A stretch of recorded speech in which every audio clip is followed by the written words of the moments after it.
Shalom. దేవుని పరిశుద్ధ నామానికి మహిమ ఘనత ప్రభావములు కలుగునుగాక.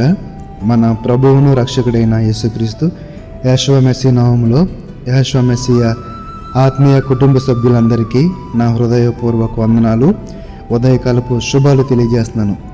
న్యాయాధిపతుల గ్రంథము 2వ అధ్యాయము 1వ వచనంలో ఈ విధంగా వ్రాయబడి ఉంది.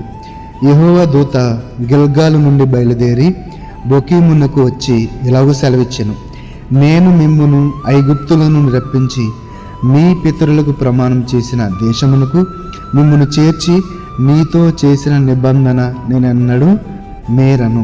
యెహోవా దూత ద్వారా తండ్రైన దేవుడు మనకి ఈరోజు ఈ మాటను తెలియజేస్తున్నాడు. తండ్రైన దేవుడు ఆ యొక్క ఐగుప్తు దేశంలో ఇశ్రాయేలు ప్రజల యొక్క మూల్గులను విని వారి బానిసత్వం నుండి వారిని విడుదల చేసి పాలు తేనెలు ప్రవహించు దేశమునకు అరణ్యంలో నడిపిస్తున్న సందర్భంలో అనేక పర్యాయములు మోషే కానించి యెహోషువ కానించి వారిని నడిపించిన నాయకులందరికీ ఆయన చేసిన నిబంధన ఆయన ఎప్పుడు మేరకుండా ఇక్కడ చేసిన వాగ్దానమును నిబంధనను మేరనని మరొకసారి బిడ్డలకు తెలియజేస్తున్నాడు. చూడండి, నీతో చేసిన నిబంధన నేనెన్నడూను మారను. తండ్రైన దేవుడు ఆయన ప్రజలకు చేసిన నిబంధన చాలా బలమైనది, నమ్మకమైనది. ఇదే మాటను మనము ద్వితీయోపదేశకాండము 7వ అధ్యాయం 9వ వచనంలో చూడగలుగుతాం.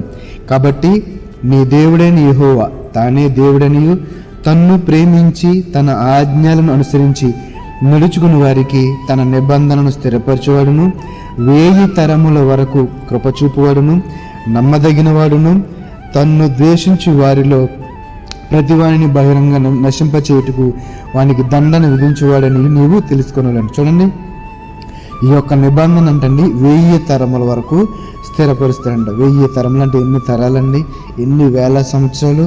కాబట్టి ఆయన మాట ఎప్పటికీ సజీవము గలది. ఆయన మాట తప్పని వాడు అబద్ధమడే దేవుడు కాదు.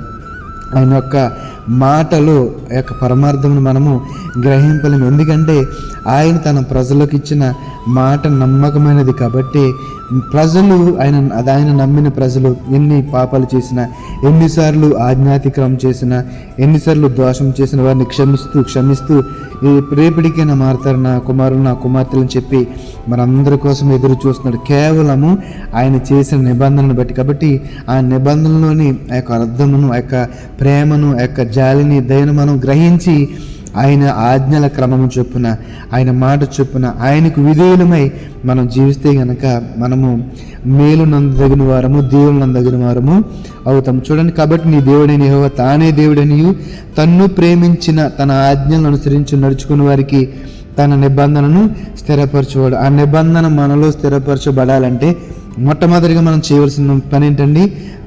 ఆయన ఆజ్ఞలను అనుసరించి నడుచుకోవాలి. ఆయన ప్రేమించాలి, ఆయన ఆజ్ఞలను అనుసరించి నడుచుకోవాలి. అలాగే ఆయన ఆజ్ఞలను అనుసరించి నడుచుకునే వారిలో మాత్రమే ఈ యొక్క నిబంధన స్థిరపరచబడుతుందని. ఎప్పటి వరకు?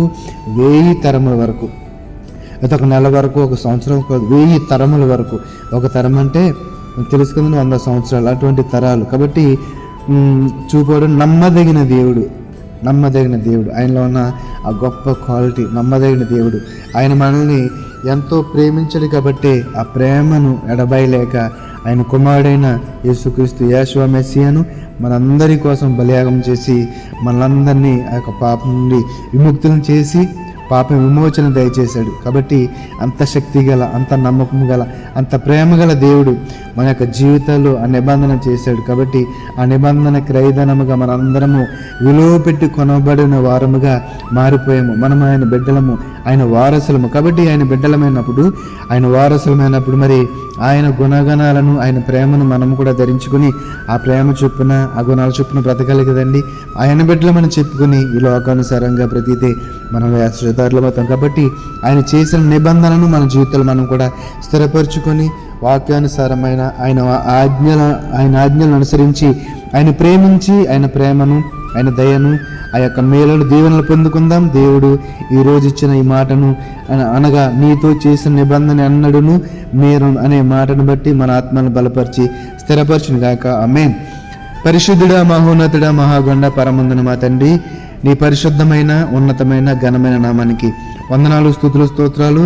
నాయన ఈరోజు నాయన నీ బిడ్డలతో చేసిన ఆ యొక్క నిబంధన మరొకసారి మాకు గుర్తు చేశారు ప్రభువా. నీతో చేసిన నిబంధన నేను ఎన్నడూ మారను ప్రభువా.